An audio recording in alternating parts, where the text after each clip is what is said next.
हरे कृष्णा। इस पवित्र मार्गशीर्ष मास की आप सबको शुभकामनाएं। आज उसका दूसरा दिन है, तो चलिए आज की हमारी मार्गशीर्ष मास कथा श्रृंखला के अगले अध्याय की ओर आगे बढ़ते हैं। पिछली कड़ी में हमने सुना कि देवर्षि नारद मुनि ने नारायण ऋषि से भगवान श्री कृष्ण के आविर्भाव के विषय में जिज्ञासा प्रकट की थी और उसका उत्तर देते हुए ऋषि नारायण ने देवर्षि नारद मुनि को मार्गशीर्ष मास की महिमा का वर्णन किया। उसमें उन्होंने ऊर्ध्व पुंड्र तिलक और शंख की महिमा का भी गान किया था। तो चलिए इसी कथा को आगे बढ़ाते हुए आज के अध्याय का आरंभ करते हैं। नारद मुनि ने पूछा, वेद वेत्ताओं में श्रेष्ठ हे नारायण, किसकी प्रार्थना से और किस कारण से जगदीश्वर श्री कृष्ण ने इस भूतल पर अवतार लिया था? इसका उत्तर देते हुए श्री नारायण कहते हैं, हे देवर्षि, प्राचीन काल की बात है। वराह कल्प में पृथ्वी असुरों के अधिक भार से त्रस्त हो चुकी थी। शोक से अत्यंत पीड़ित होकर वो ब्रह्मा जी की शरण में गई। उसके साथ असुरों द्वारा प्रताड़ित किए गए सभी देवतागण भी थे। उन सब का मन अत्यंत उद्विग्न हो रहा था। देवी पृथ्वी उन सभी देवताओं के साथ ब्रह्मा जी की दुर्गम सभा में पहुंची। वहां उसने देखा कि देवेश्वर ब्रह्मा जी ब्रह्म तेज से जाज्वल्यमान दिख रहे थे। बड़े बड़े ऋषि, मुनि, सिद्धगण और सभी लोग उनकी सेवा में उपस्थित थे और स्वयं ब्रह्मा जी कृष्ण ये 2 अक्षर के पर ब्रह्म स्वरूप मंत्र का जप कर रहे थे। उनके नेत्र भक्ति जनित आनंद के अश्रुओं से भरे हुए थे। उनके संपूर्ण अंगों में रोमांच हो आया था। देवताओं के साथ पृथ्वी ने भक्ति भाव पूर्वक उस ब्रह्मा जी को प्रणाम किया। उसके बाद पृथ्वी ने दैत्यों के भार इत्यादि का संपूर्ण वृत्तांत कह सुनाया। वो अपने आंखों में अश्रु भरकर और पुलकित शरीर के साथ ब्रह्मा जी की स्तुति करने लगी और रुदन करने लगी। पृथ्वी की स्थिति को देखकर सृष्टि के रचयिता ब्रह्मा जी ने उससे पूछा, हे भद्रे, किस बात से आप इस प्रकार स्तुति कर रही हैं और रुदन कर रही हैं? बताइए, किस उद्देश्य से आपका यहाँ आगमन हुआ है? आप विश्वास कीजिए, आपका अवश्य ही कल्याण होगा। हे कल्याणी, स्थिर हो जाओ, शांत हो जाओ। मेरे रहते हुए तुम्हें किस बात का भय है? इस प्रकार पृथ्वी देवी को आश्वासन देकर ब्रह्मा जी ने सभी देवताओं से आदर पूर्वक पूछा, हे देवगण, किस कारण से आप सभी मेरे पास आए हैं? ब्रह्मा जी के ये प्रश्न सुनकर सभी देवताओं ने उनसे कहा, हे प्रभु, पृथ्वी दैत्यों के भार से दब चुकी है। हम भी उनकी कारण संकट में पड़े हुए हैं। सभी दैत्यों ने हमें ग्रस लिया है। आप स्वयं जगत के सृष्टा हैं, शीघ्र ही हमारा उद्धार करें। हे ब्रह्मन, आप ही इस पृथ्वी की गति हैं, इसे शांति प्रदान करें। हे पितामह, ये पृथ्वी जिस भार से पीड़ित है, उसी कारण से हम भी दुखी हैं। अतः आप हमारे भार का हरण कीजिए। देवताओं की बात सुनकर जगत के सृष्टा ब्रह्मा जी ने पृथ्वी से पूछा, हे पुत्री, तुम भय छोड़कर मेरे पास सुख पूर्वक रहो। हे पद्म लोचने, बताओ, किसका ऐसा भार आ गया है जिसे सहन करने में तुम असमर्थ हो गई हो? मैं उस भार को अवश्य दूर करूंगा। निश्चय ही तुम्हारा कल्याण होगा। ब्रह्मा जी के इस आश्वासन पूर्ण वचनों को सुनकर पृथ्वी देवी के मुख पर और नेत्रों में प्रसन्नता आ गई। अपने पीड़ा का वर्णन करते हुए उन्होंने कहा, हे तात, सुनिए, मैं अपने मन की व्यथा बता रही हूँ। विश्वासु बंधु बांधव के सिवा दूसरे किसी को मैं ये बात नहीं बता सकती, क्योंकि स्त्री जाति अबला है। अपने सगे बंधु, पिता, पति और पुत्र सदा उनकी रक्षा करते हैं, लेकिन दूसरे लोग निश्चय ही उसकी निंदा करने लगते हैं। जगत पिता, आपने मेरी सृष्टि की है, इसलिए आपसे अपने मन की बात करने में मुझे कोई संकोच नहीं है। मैं जिनके भार से पीड़ित हूँ, उनका अब मैं आपको परिचय सुना रही हूँ। सुनिए। जो श्री कृष्ण भक्ति से हीन है और जो श्री कृष्ण भक्त की निंदा करते हैं, उन महापातकी मनुष्यों का भार वहन करने में मैं सर्वथा असमर्थ हूँ। जो अपने धर्म के आचरण से शून्य हो गया है और अपने नित्य कर्म से रहित है, जिनकी वेदों में कोई श्रद्धा नहीं है, उनके भार से मैं पीड़ित हूँ। जो पिता, माता, गुरु, स्त्री, पुत्र, पोष्य वर्ग का पालन पोषण नहीं करते हैं, उनका भार मैं वहन नहीं कर पा रही हूँ। हे पिताश्री, जो मिथ्यावादी हैं, जिनमें दया और सत्य का अभाव है, जो गुरुजनों और देवताओं की निंदा करते हैं, उनके भार से मुझे बड़ी पीड़ा होती है। जो मित्र का द्रोह करते हैं, कृतघ्नी हैं, झूठी गवाही देने वाले हैं, विश्वासघाती और धरोहर को हड़प कर लेने वाले हैं, उनके भार से भी मैं पीड़ित रहती हूँ। जो कल्याणमय सूक्तों, साम मंत्रों और एकमात्र मंगलकारी भगवान श्री हरि के नामों का विक्रय करते हैं, उनके भार से मुझे बड़ा कष्ट होता है। जो जीव घाती है, गुरुद्रोही है, ग्राम पुरोहित है, लोभी, मुर्दा जलाने वाले और ब्राह्मण होकर भी शूद्र का भोजन करने वाले हैं, उनके भार से मुझे बड़ा कष्ट होता है। जो मूढ़ व्यक्ति पूजा, यज्ञ, उपवास, व्रत और इन नियमों को तोड़ने वाले हैं, उनके भार से भी मुझे बड़ी पीड़ा होती है। जो पापी सदैव गौ, ब्राह्मण, देवता, वैष्णव, श्री हरि, हरि कथा और हरि भक्ति से द्वेष करते हैं, उनके भार से मैं पीड़ित रहती हूँ। हे विधाते, शंखचूड़ के भार से जिस प्रकार मैं पीड़ित थी, उससे भी अधिक दैत्यों के भार से इस समय मैं पीड़ित हूँ। हे प्रभु, यही सब मेरा कष्ट है और यही मुझ अनाथा का निवेदन है। यदि मैं आपसे सनाथ हूँ तो आप मेरे कष्ट के निवारण का उपाय बताएं। इस प्रकार कहकर पृथ्वी देवी बार बार रोने लगी। उनके इस रुदन को सुनकर कृपा निधान ब्रह्मा जी ने उनसे कहा, हे वसुधे, तुम्हारे ऊपर जो दस्यु भूत राजाओं का भार आ गया है, मैं किसी उपाय से अवश्य ही उसे हटाऊंगा। इस प्रकार पृथ्वी देवी को आश्वासन देकर सभी देवताओं के साथ जगत विधाता ब्रह्मा जी भगवान शिव के निवास स्थान कैलाश पर गए। वहां पहुंचकर उन्होंने कैलाश के रमणीय आश्रम और भगवान शंकर को देखा। वे गंगा जी के तट पर अक्षय वट के नीचे बैठे हुए थे। उन्होंने व्याघ्र चर्म पहना था। दक्ष कन्या की हड्डियों के आभूषण से वे विभूषित थे। उनके हाथ में त्रिशूल और पट्टिश धारण किया हुआ था। उनके 5 मुख और प्रत्येक मुख में 3-3 नेत्र थे। अनेक सिद्धियों ने उन्हें घेर लिया हुआ था। वे योगिंद्र गणों द्वारा सेवा पा रहे थे और कौतूहल पूर्वक गंधर्वों का संगीत सुन रहे थे। अपने 5 मुखों द्वारा श्री हरि के एकमात्र मंगल नाम का जप कर रहे थे। गंगा जी में उत्पन्न कमलों के बीजों की माला से जप करते समय उनके शरीर में रोमांच आ रहा था। और इसी समय ब्रह्मा जी, पृथ्वी और नतमस्तक सभी देवताओं के साथ भगवान महादेव के सामने आकर उपस्थित हुए। जगत गुरु को आया देखकर भगवान शंकर शीघ्र ही भक्ति भाव से उठकर खड़े हुए। उन्होंने प्रेम पूर्वक मस्तक झुकाकर उन्हें प्रणाम किया। उसके बाद सभी देवताओं ने तथा पृथ्वी ने भी पूर्ण भक्ति भाव से भगवान चंद्रशेखर शिव को प्रणाम किया और भगवान शिव ने उन सभी को आशीर्वाद दिया। ब्रह्मा जी ने पार्वती के नाथ भगवान शिव से सारा वृत्तांत कह सुनाया और ये सुनकर भक्त वत्सल शंकर ने तुरंत ही मुंह नीचे कर लिया। भक्तों पर कष्ट आया सुनकर देवी पार्वती और परमेश्वर शिव को बड़ा दुख हुआ। उसके बाद ब्रह्मा जी और भगवान शिव ने समस्त देवगणों और पृथ्वी देवी को सांत्वना देकर घर लौटा दिया और वे दोनों देवेश्वर तुरंत धर्म के घर आए और उनके साथ विचार विमर्श करके वे तीनों भगवान श्री हरि के धाम चले गए। भगवान के उस परम धाम का नाम वैकुंठ है। वो जरा और मृत्यु को दूर भगाने वाला है। ब्रह्मांड से ऊपर उसकी स्थिति है। वह उत्तम लोक मानो वायु के आधार पर स्थित है। वास्तव में वो चिन्मय लोक श्री हरि से भिन्न न होने के कारण अपने आप में ही स्थित है। उसका दूसरा कोई आधार नहीं। उस सनातन धाम की स्थिति ब्रह्मलोक से 1 करोड़ योजन ऊपर है। दिव्य रत्नों द्वारा निर्मित विचित्र वैकुंठ धाम का वर्णन कर पाना कवियों के लिए भी असंभव है। पद्मराग और नीलमणि के बने हुए राजमार्ग उस धाम की शोभा बढ़ाते हैं। मन के समान तीव्र गति से जाने वाले ब्रह्मा जी, भगवान शिव और धर्म सब के सब उस मनोहर वैकुंठ धाम में जा पहुँचे। भगवान श्री हरि के अंतःपुर में जाकर उन सब ने वहाँ उनके दर्शन किए। वे श्री हरि दिव्य रत्नमय अलंकारों से विभूषित होकर रत्न सिंहासन पर बैठे थे। रत्नों के बाजूबंद, कंगन और नुपुर उनके हाथ और पैरों की शोभा बढ़ा रहे थे।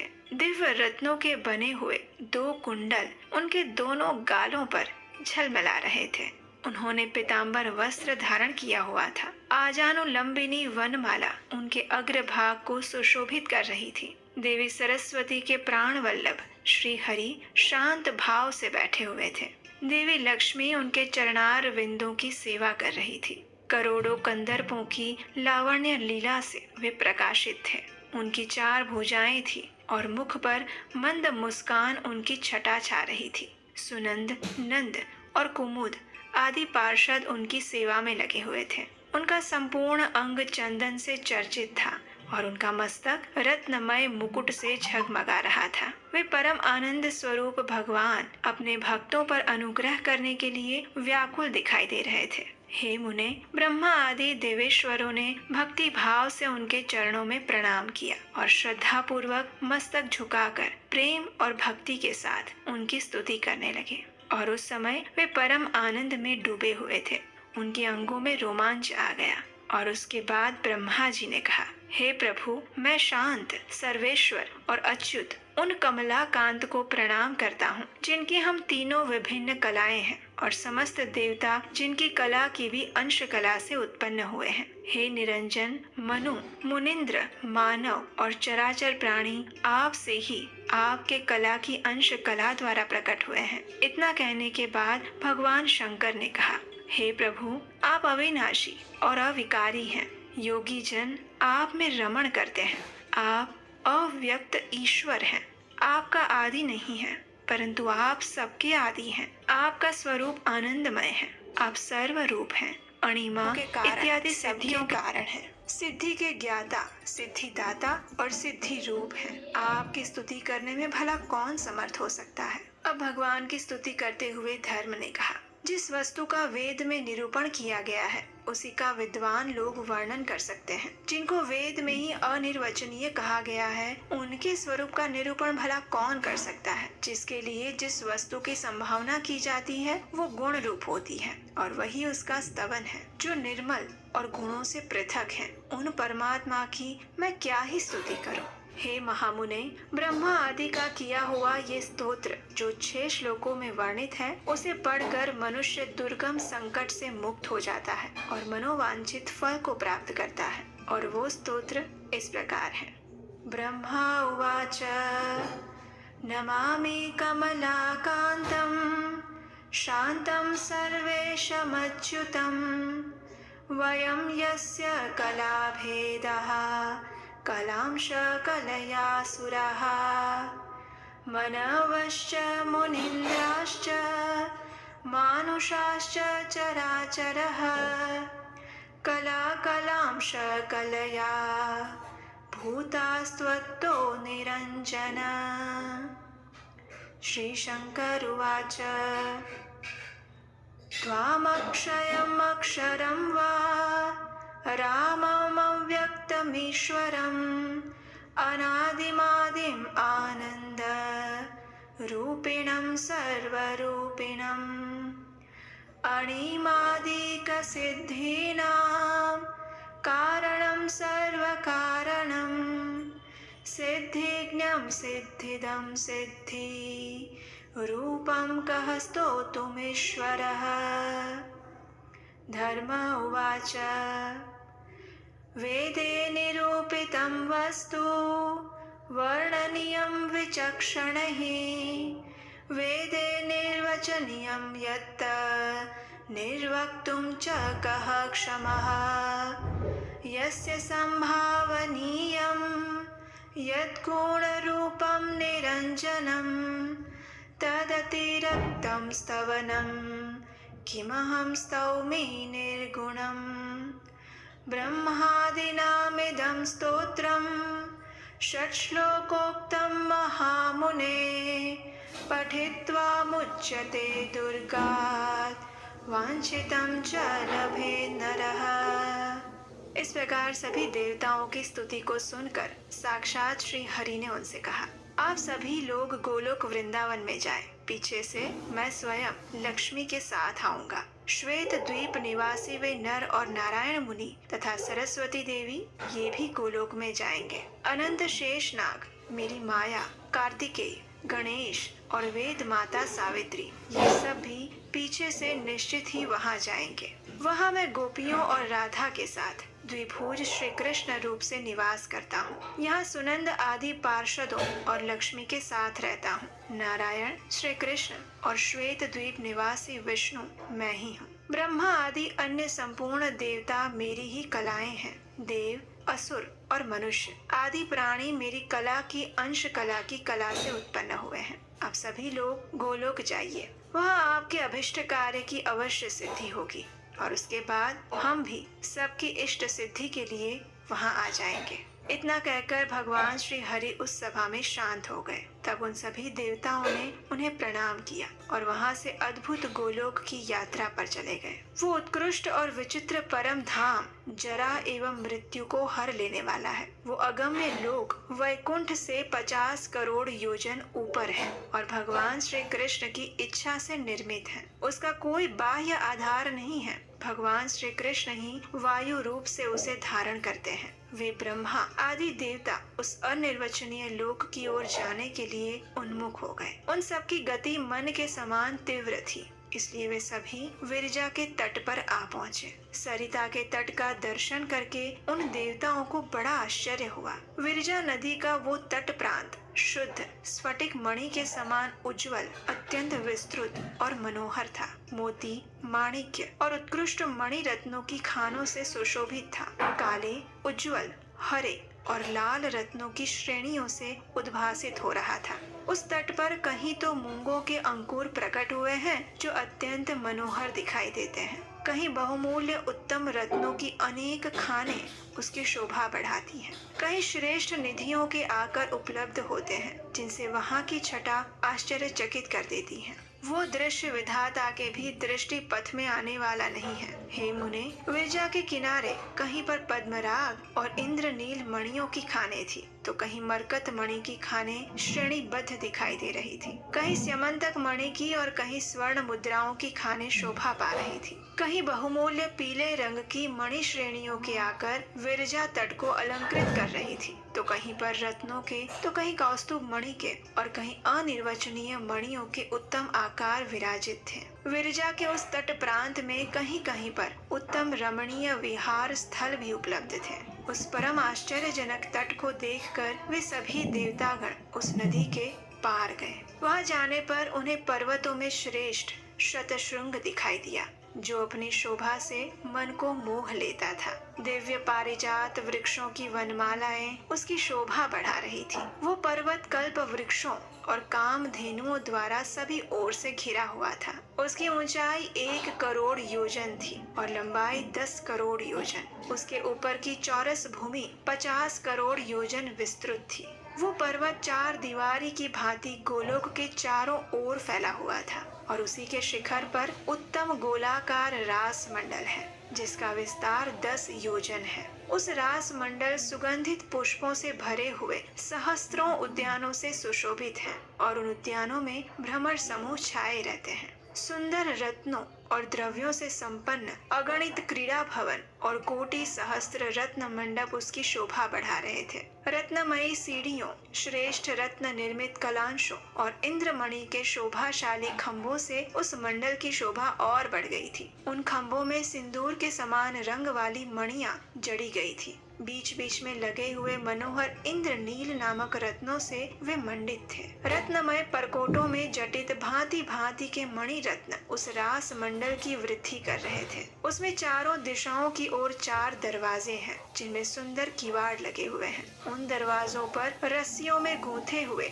आम्र पल्लव बंधनवार के रूप में शोभा दे रहे हैं। वहाँ दोनों ओर झुंड के झुंड केले के खंभे आरोपित हुए हैं। श्वेत धान्य, पल्लव समूह, फल तथा दुर्वा दल आदि मंगल द्रव्य उस मंडल की शोभा बढ़ा रहे थे। चंदन, अगरू, कस्तूरी और कुमकुम युक्त जल का वहाँ सभी ओर छिड़काव हुआ है। हे मुने, रत्नमय अलंकारों और रत्नों की मालाओं से अलंकृत करोड़ों गोप किशोरियों के समूह से रास मंडल घिरा हुआ है।